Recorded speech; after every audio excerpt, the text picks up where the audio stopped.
So welcome to the Business Spotlight Series. My name's Mark McNulty, and I'm president of Action Coach Bluegrass in Southern Indiana. Today, I have Larry Forman, who is CEO of Forman and Associates, as my guest.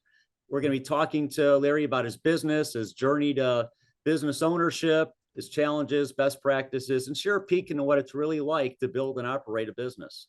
If this is your first time on the channel, be sure to like and subscribe so you get notifications when new interviews like this drop.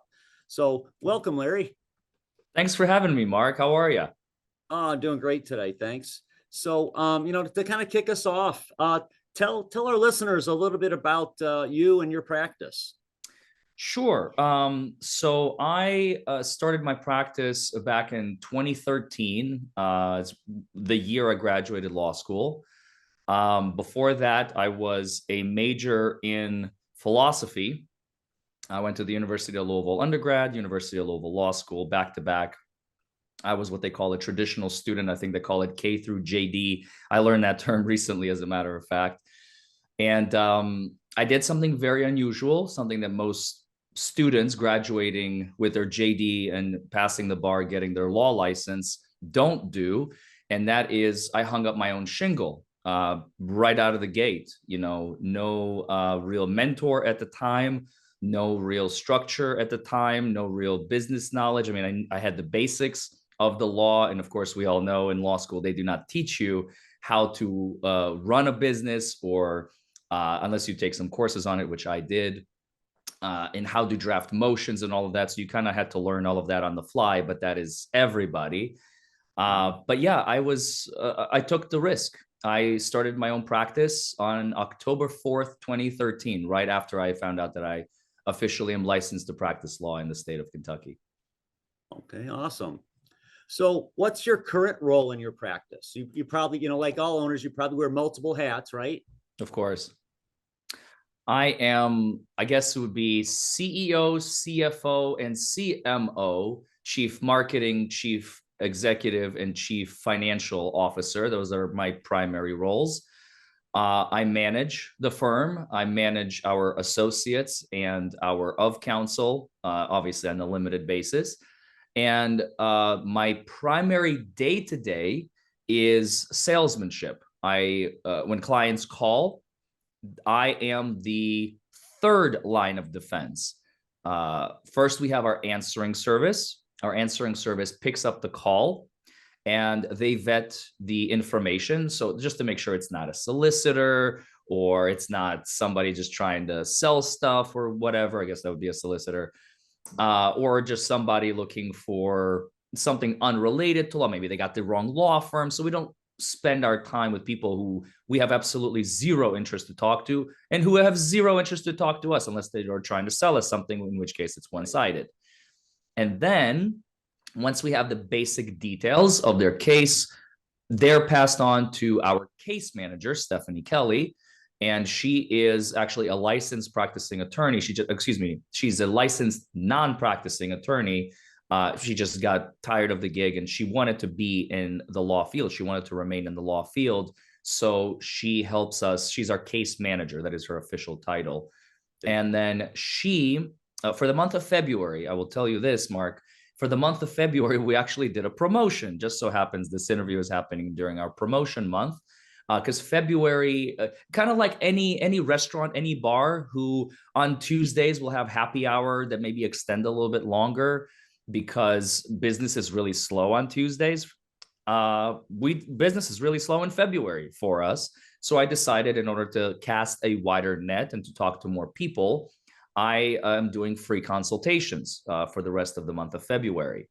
And so normally we charge consultations. And the only reason I do that is because it is very difficult to be able to call everybody back because we have a reputation, a very strong reputation, and we get a lot of phone calls. We get a lot of people interested to talk to me, and there's only so much of me to go around, Mark. And I am the point guard. I am the salesman. I am the salesperson in our firm. And I'm the only one in the firm who personally quotes every single individual who comes through our door, what it's going to cost, what the fee is, and what we can do for them.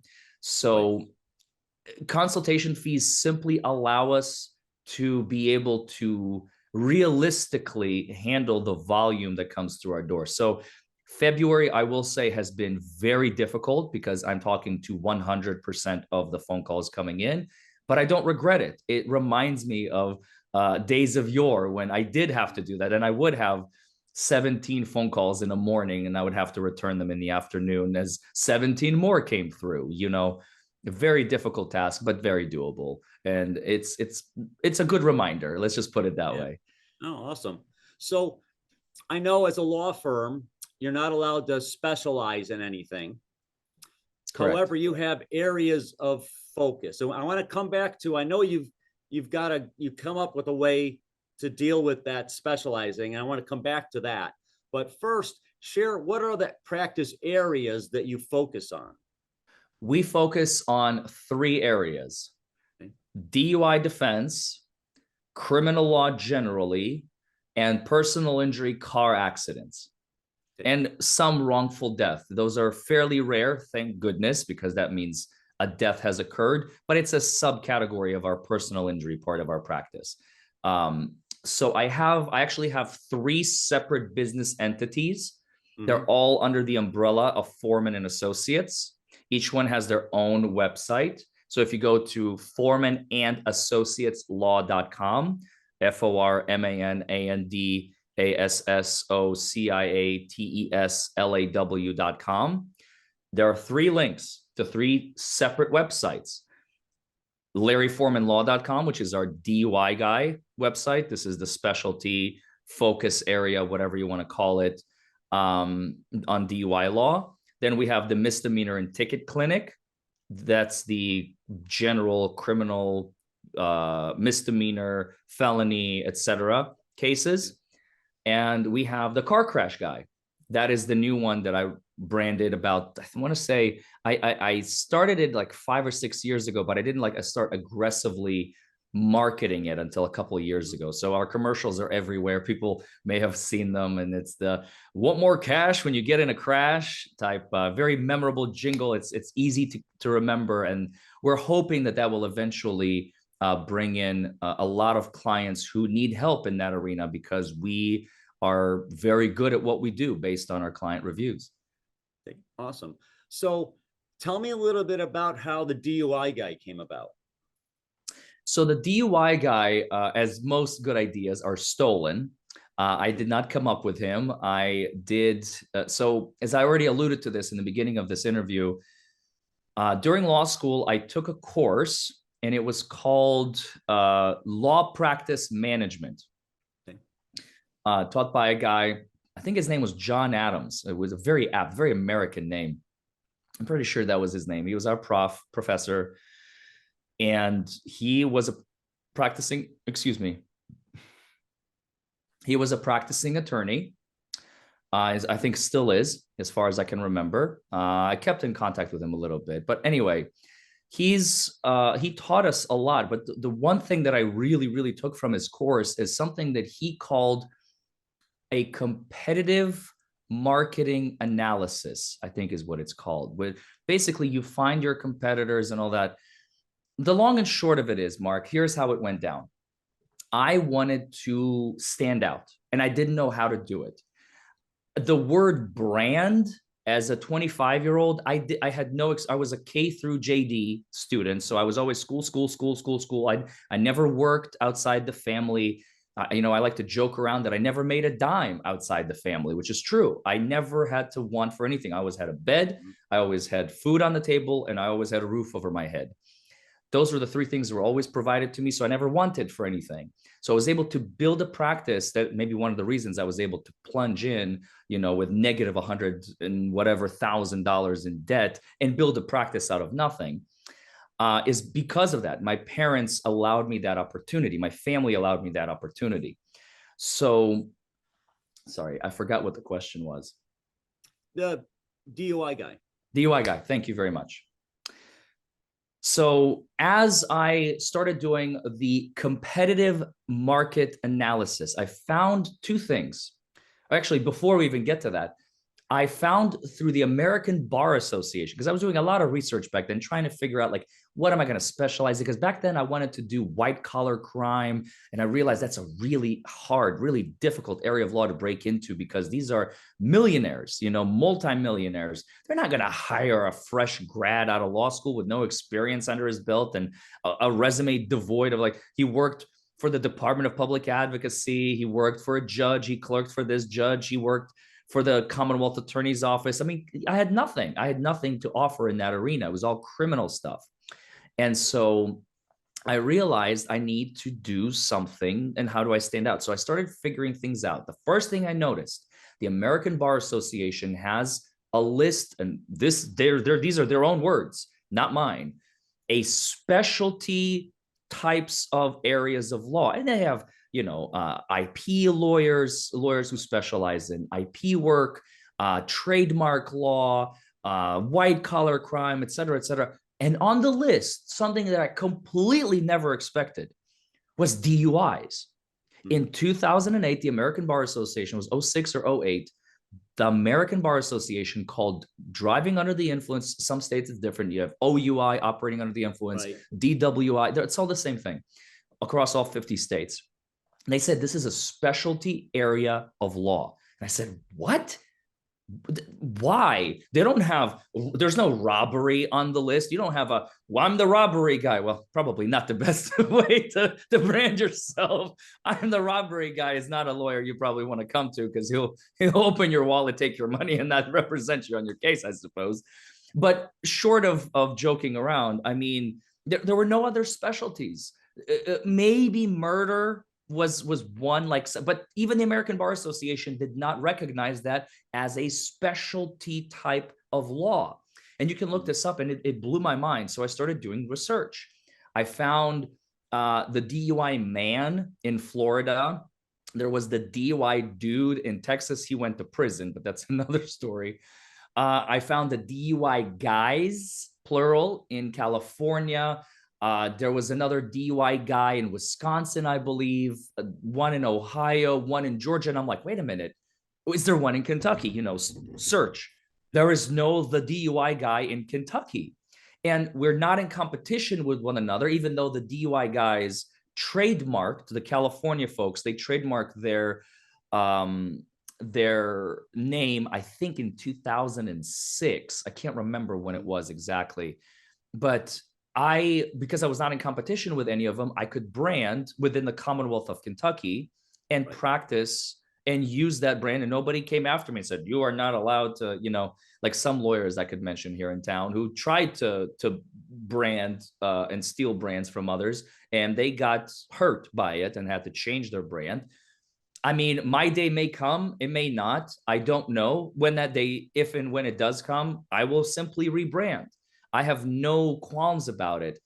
I've been doing great so far. This is year 11. And again, I am not competing with any of the other DUI guy, DUI man, DUI guys, DUI dudes of our country. So I took that idea and I ran with it. And that was the way to legally, lawfully, and without being in violation of the Kentucky Bar Association rules, where you just said in the beginning of this interview, you are not allowed in Kentucky to say, we specialize. You can't say that word. You're not permitted to use that word, and for right reasons, because everybody would start specializing in the same stuff and clients would be driven mad. But there's nothing about branding. There are no rules about how to brand yourself. You're permitted to call yourself whatever you want. Again, as long as you don't, I guess if you rename your firm DUI specialty firm, now you're in trouble. You use that word. But I took what was already given, what was already used by others across our nation in various states. And I said, okay, the DUI guy, I took it and I ran with it. And the rest, I guess, is history. Okay, that's awesome. So other than your marketing, which, and it's, one of the things that stands out to me when I look at your website and your online presence is that you get that you have to market your practice. Yes. You don't just sit and, wait for the phone to ring. No. You're proactively marketing. So Other than that, what are some other things you do to stand out from your competitors? Oh, goodness. We have a very active YouTube channel as we approach 500,000 subscribers. I'm trying to get to that million. We already got our silver play button, which you get at 100,000 subscribers. And we are on our way to our gold button, which you get at 1 million subscribers. And I think diamond is 10 million. So that's coming later. Then, oh, and we have a 250,000,000, that's billion with a B, views on our channel. So if you really want to like think about it, it's almost like one out of every 16 people on the planet have seen our channel, which is kind of mind-blowing to really think about. It's not an accurate statement, but it's just to put it into perspective. It's 1 out of every 16 people who walk this earth would have seen the channel. I mean, it's I still can't wrap my head around it. It's really insane how much we have exploded over the years, because we provide educational content on our channel. And it's, when I say our, I mean, it's mine, it's my baby. Again, I built her from scratch, and I started with 0 subscribers. There was one time when I had none. It took about 5 years for me to even start pumping content into it. But our YouTube channel, which is the DUI Guy Plus, and we kind of took that whole Disney concept because we are the DUI Guy Plus. We also do wrongful death, car accidents, criminal law. So it's not like, oh, you're the DUI guy, you just do DUIs. No. I am the DUI Guy Plus. So that's the brand, that the rebrand of our original brand, I suppose you could say, under the umbrella of Forman and Associates, which is the firm.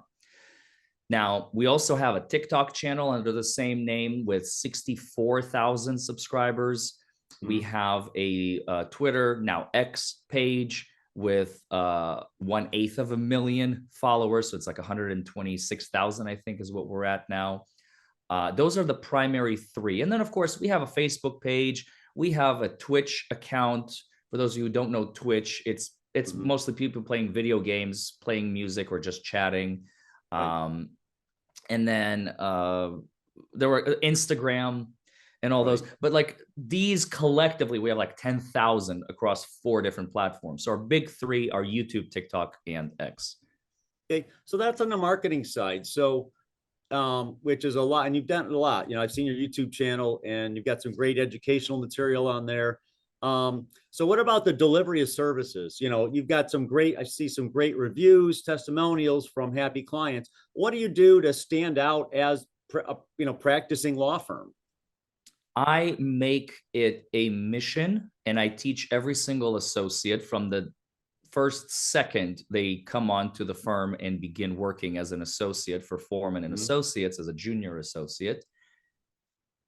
This is my spiel. Your number 1 priority is the client. Your number 2 priority is the client. Your number 3 priority is the client. And I literally go through to about number 7. Number 7 priority is the client. At this point, they look at me like, okay, I get it, Larry. I'm like, good. And I'm going to keep reminding you.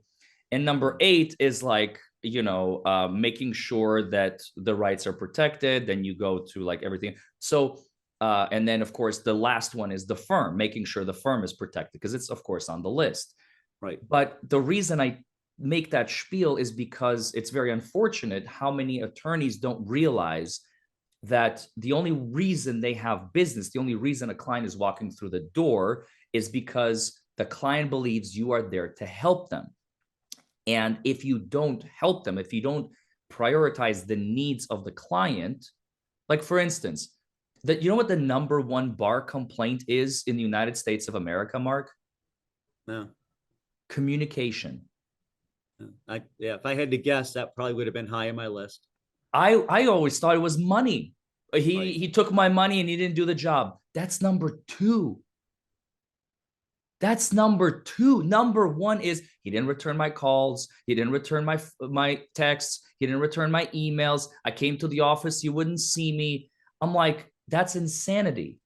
I tell all my associates, the minute you walk out of court, if the client was not there, because a lot of times they don't need to be there, text them just a quick, went to court, new court date is March 27th. Any questions, call me, text me, email me, whatever. Just that one little, bump of the shoulder, the bump of the elbow. Hey, I'm here. Immediately, because to the client, their case is the most important thing on the planet for them. They are stressed, especially in the criminal law world, even in the personal injury world. They're worried, they're stressed, they want to know what's going on with their case. And if you ignore them, that not only adds to the stress, you have now become a catalyst for their stress. I mean, no, unacceptable. I made it my mission, my life's work, 11 years of practice. I have always made sure that the client is aware what's going on. And I always end the conversation with, do you have any questions for me? And when I hear that magical word, no, I do not have any questions for you. Okay, no problem. If you have any questions, do not hesitate. Call us, text us, email us, and either Stephanie or my associates or myself will talk to you and take care of it. Our answering service is there 24 hours a day to answer any questions you may have. And immediately you can literally watch on the client's face, if you're face to face, like just all anxiety just washes away. And they're like, he's got my back, or she's got my back. I'm covered. I am good. And there's no better feeling for an attorney to see that, to hear that, to feel that, and to know that the client is taken care of. Okay, that's awesome. I love that.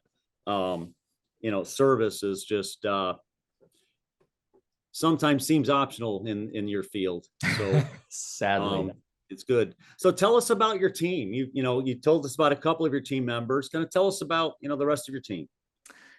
So we currently have 13 employees.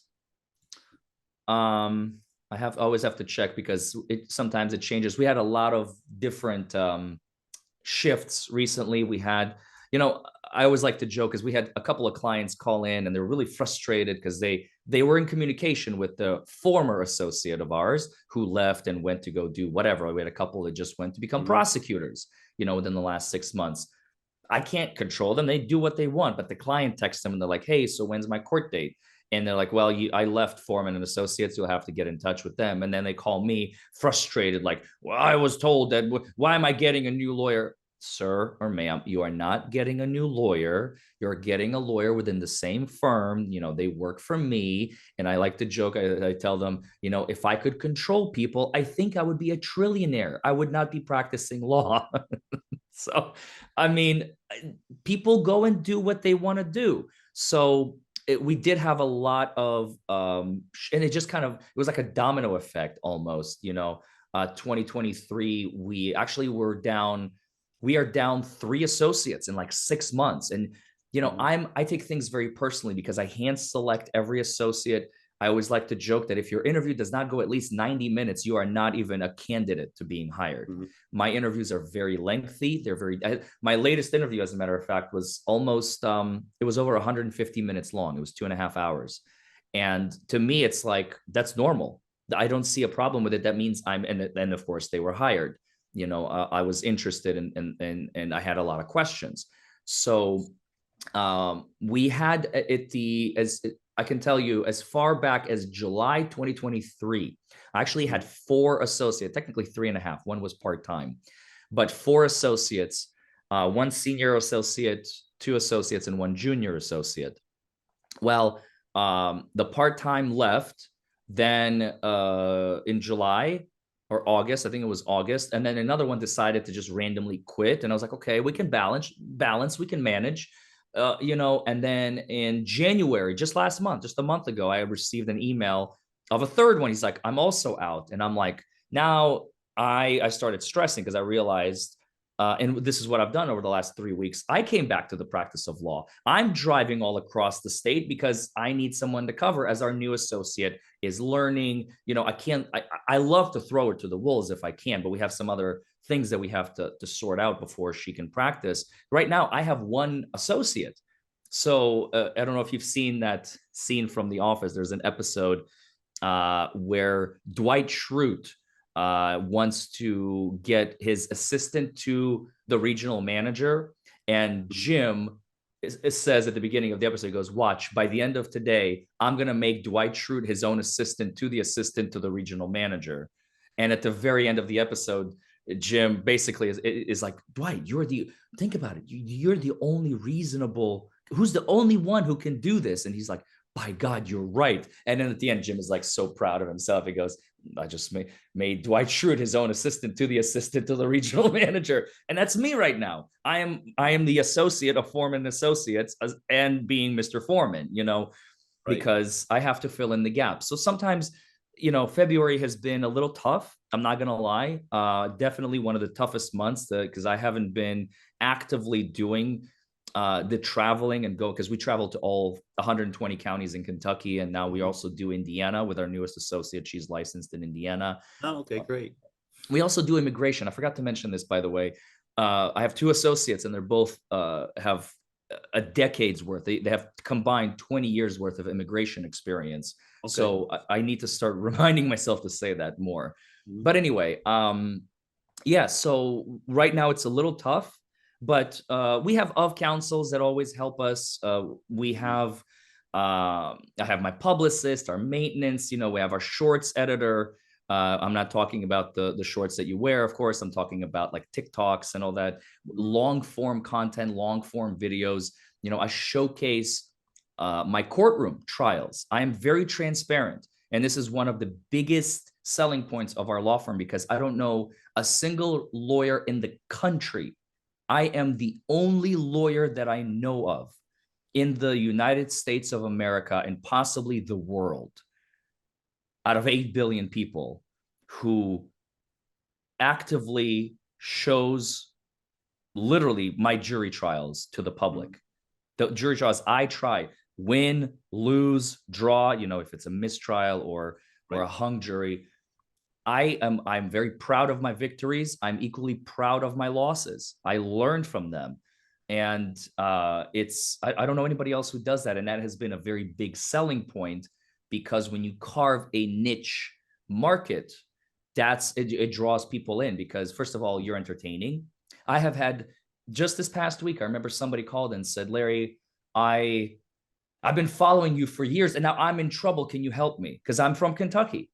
And I said, yeah, absolutely. Thanks for being a fan and would love to represent you. And I believe they hired us. I can't remember, but it's very fascinating. Okay. So last question about your team. So tell us a little bit about your leadership style over the years and how it's changed and, developed over the years. So that is a skill in and of itself. Managing people is not easy. And I have made mistakes, and I'm very proud of the mistakes that I have made because I have learned from them. Do not be afraid of screwing up. That's what life has taught me. So I remember the first associate that I hired, I did not pay them enough. I didn't do a good job managing them. First, I tried to micromanage. Then I didn't manage enough. Then I didn't provide them enough information. Then I hired a case manager who was not fit for the job. I just didn't know it yet. I mean, it was like one thing after another. And then eventually, after about a year, I kind of developed a style and there was a balance. A couple associates either were fired or left. And a couple new associates were hired to replace them. And then COVID hit and everything went to crap. Right. But so 2020, I remember I had to furlough them for like a couple of months because I didn't have work. I didn't want to fire them. I said, furlough. And then they came back at like a portion of the salary and they were ecstatic to come back to work, even at a portion of their salary because I didn't know what's going to happen. And then the Delta variant and the Omicron. So our firm was able to persevere, not just persevere. It's maddening to think about, but just by a sliver, we made more money during COVID than the previous year. So I don't have a single year, knock on wood, where we made less money than the previous year. So far, year to year, including COVID and the year after COVID, we continued, the gross revenue continued going up. The COVID year was just by a sliver higher than 2019. So 2020 was like, I don't know, like 10%, but it was 10% more than the previous year. And that is insane to think about because I remember a lot of companies were calling me saying, oh, you can basically like get free money from the government. All you have to show is you had a loss compared quarter three to quarter three the previous year. And I'm like, I would love to take free money, but I can't because I'm too good of a businessman. I've been doing well even when everybody was collapsing. Right. It's crazy to think about. So I'm very lucky. I'm very blessed, but I'm also very careful in whom I select to join my team. I do not, under any circumstances, for the love of God, do not hire someone that you do not think is going to be the best fit, because that is the beginning of the end. They will unintentionally, they may infest your, and I've heard horror stories from other firms, and I have horror stories of my own.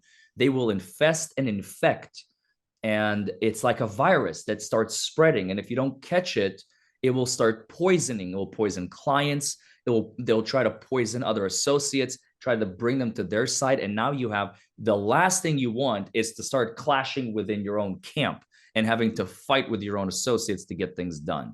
And I have had to deal with that in the beginning when I didn't know what I was doing. But as you progress, and again, I think I alluded to this and I never finished the thought. I thought within 6 months, 3 associates leave, I'm like, what did I do wrong? Because I take responsibility for my actions, and I try to take responsibility for other actions as long as it is affecting the firm, right? They left. What did I do wrong? And I spoke to each one individually in some capacity at some point in time. And I realized some of it, sure, I had my hand in, but all of them admitted, they're like, Larry, I just want to go on to do the next thing. And I realized in that moment that they just burnt out, and that's okay. I can't keep them prisoner within my own firm. They want to go and do something else. I literally told my last associate, he is now a prosecutor, literally across the street.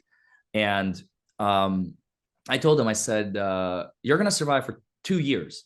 Whatever because I know you're right now, you're burnt out. You need to regain your energy. And I said, within 2 years, you're gonna come back. Maybe not to my firm. Maybe you're gonna go somewhere else, but you will not want to do this for the rest of your life. And he's like, he looked at me and he said, you know what, Larry, you're probably right. But right now, this is what I need. And I said, okay, Godspeed, sir. So managing people is one of the toughest things of this job. And it definitely is not an acquired, it's not a born with skill. It's an acquired skill, just like public speaking, just like practicing law. It's a new arena that you have to learn, because another hat that I wear is HR. I'm human resources. So, yeah. Okay. Awesome. So we've covered a lot of ground, a lot of great examples of business practices, marketing, sales, team development, customer service, that, really that's how you make a well-rounded practice. So I've got just a couple kind of quick questions. Sure. Kind of first answer. So what is your number one key to success? Marketing. 80% of what we do is marketing, 15% business, 5% practicing law. Awesome. So what's one piece of advice you would give to other practice owners? With respect to what? About business. What's a piece of business advice to other business owners that are listening in? Make it about the client and you will flourish. Make it about the money and you will go bankrupt. Okay. Love that. So what's a book you've read or listened to recently that you would recommend to other business owners to read? How to Win Friends and Influence People by Dale Carnegie. Okay. Oldie but goodie. Oh, yeah. It's the only book of its kind. I have never seen a book like it. Yeah. Yeah. That was a great book. So if I had a magic wand, I don't, by the way, but if I did. Unfortunate, Mark. I thought this interview was going to have a climactic event and say, congratulations, Larry, you have won the lottery and we're giving away $1 million to business owners and I'm the winner. Bummer. But hey, a man can dream. Yeah. Well, I get those offers on Facebook all the time, though. I can pass them along to you. The Nigerian princes, man. They're the best. Yeah. So, if I had that magic wand and I could wave it over one part of your practice, what would you want me to help, improve for you immediately? I wish I started, excuse me.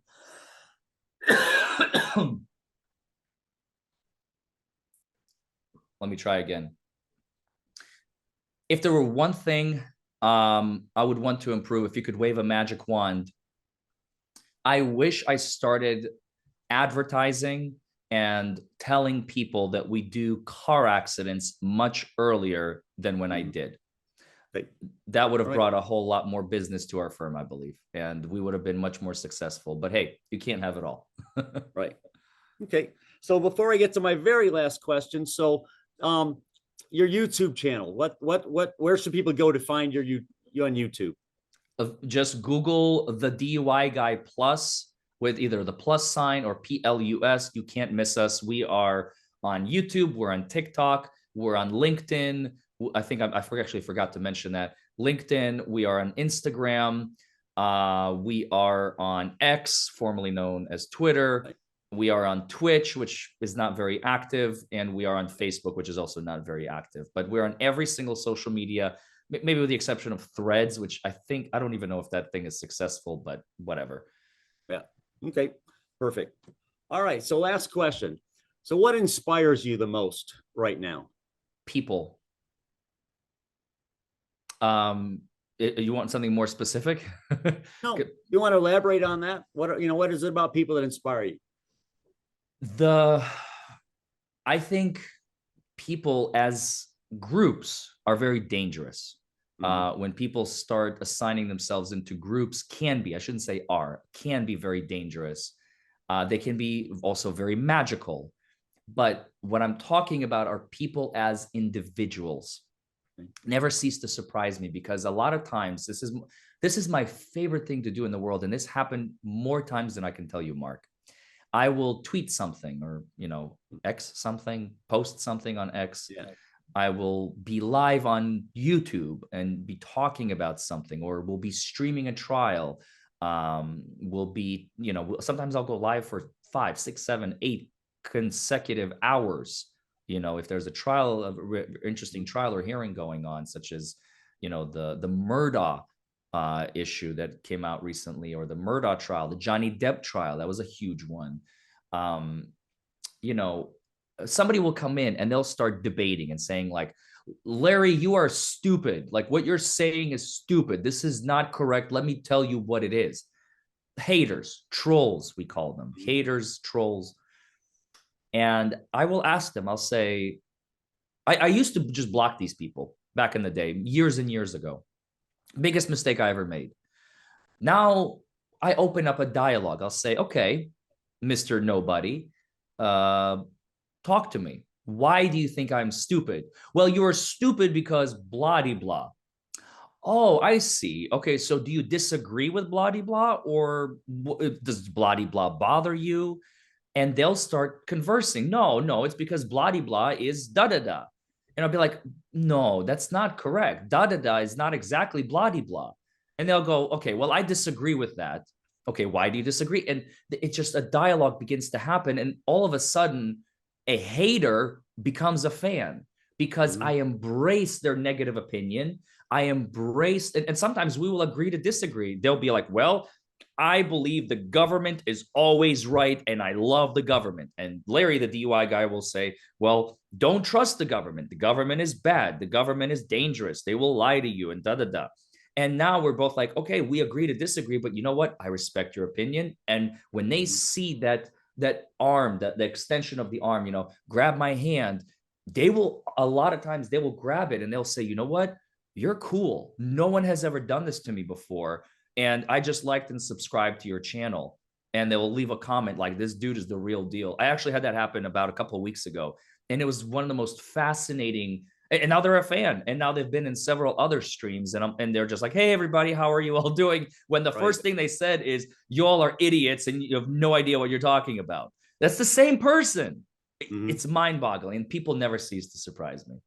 Oh, that's cool. Well, that's great. I'm glad I asked you to elaborate on that, because that's really powerful. And I can see where that can inspire and motivate you and drive you. Definitely. So, awesome.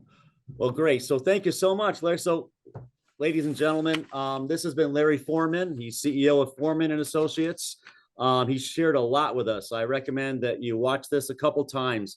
There's several layers of information and tidbits that he provided in there that you might not get in the first first listen. So bookmark it, subscribe so that you can get other conversations that we drop after this one, and that you don't want to miss a thing. So Larry, thank you so much for being with us today. Really appreciate your time.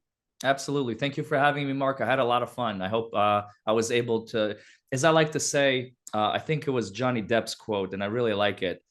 If my piece of art, he said, influenced at least one other person, my job is done. So I will end on this.